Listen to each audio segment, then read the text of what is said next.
নমস্কার বন্ধুরা, রান্না করেই ফেললাম ডাঁটা আলু দিয়ে সর্ষে পোস্ত দিয়ে মাছের ঝোল। কিভাবে রান্না করলাম তোমরা পুরো ভিডিওটা দেখতে থাকো। নমস্কার বন্ধুরা, তোমরা সবাই কেমন আছো? আমি ভালো আছি, আশা করি তোমরা সকলে ভালো আছো। আজকে রান্না করব, দেখো মাছের ঝোল। কিভাবে রান্না করব দেখো, ডাঁটা আলু দিয়ে করব। একটু সর্ষে পোস্ত বেটে রেখেছি, এতটা লাগবে না। হ্যাঁ, এটা অন্যতেও ব্যবহার করব। তার জন্যে লাগছে তোমার গুঁড়ো মশলা, নুন, হলুদ, একটু মিষ্টি, জিরে গুঁড়ো, ধনে গুঁড়ো, টমেটো, কাঁচা লঙ্কা, আর ফোড়নে কালো জিরে আর শুকনো লঙ্কা। আর মাছ তো লাগছে, আর ডাঁটা আলু কেটে রেখেছি। দেখতে দেখো তোমরা আমার রান্নাটা।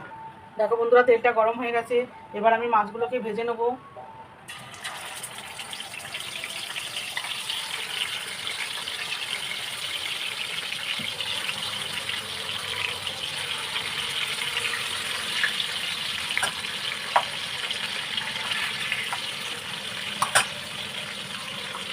লাল লাল করে মাছগুলোকে ভেজে নেবো। দেখো বন্ধুরা, মাছগুলো আমার লাল লাল করে ভাজা হয়ে গেছে, এবার তুলে নেব। দেখো বন্ধুরা, সবজিগুলো ভাজা হয়ে গেছে, তুলে নেবো। এবার ফোড়নে আমি কালো জিরে আর শুকনো লঙ্কা দিয়ে দেবো।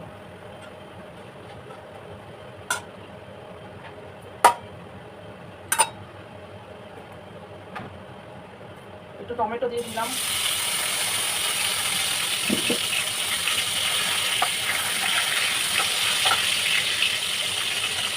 টমেটোটাকে একটু নুন দিয়ে দিলাম যাতে তাড়াতাড়ি নরম হয়ে যায়। দেখো বন্ধুরা, টমেটোটা অনেকটা গলে গেছে, এবার আমি গুঁড়ো মশলাগুলো দিয়ে দিলাম। নুন, মিষ্টি, গুঁড়ো মশলা সব দিয়ে দিলাম।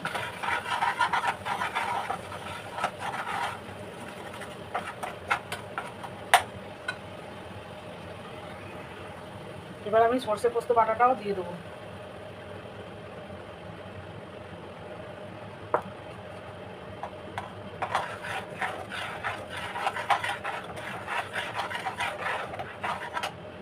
একটু জল দিয়ে দেবো।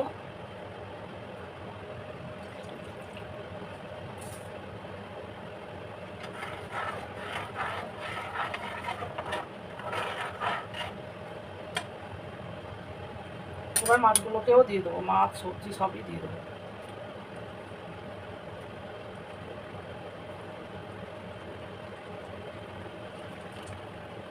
খেতে খুবই ভালো হয়, সিম্পল।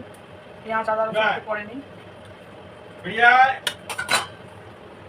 মাছের ঝোলটা আমার হয়ে গেছে, নামিয়ে নিচ্ছি। দেখো বন্ধুরা, মাছের ঝোলটা আমার এরকম হয়েছে। এটা খেতে খুবই সুস্বাদু হয়।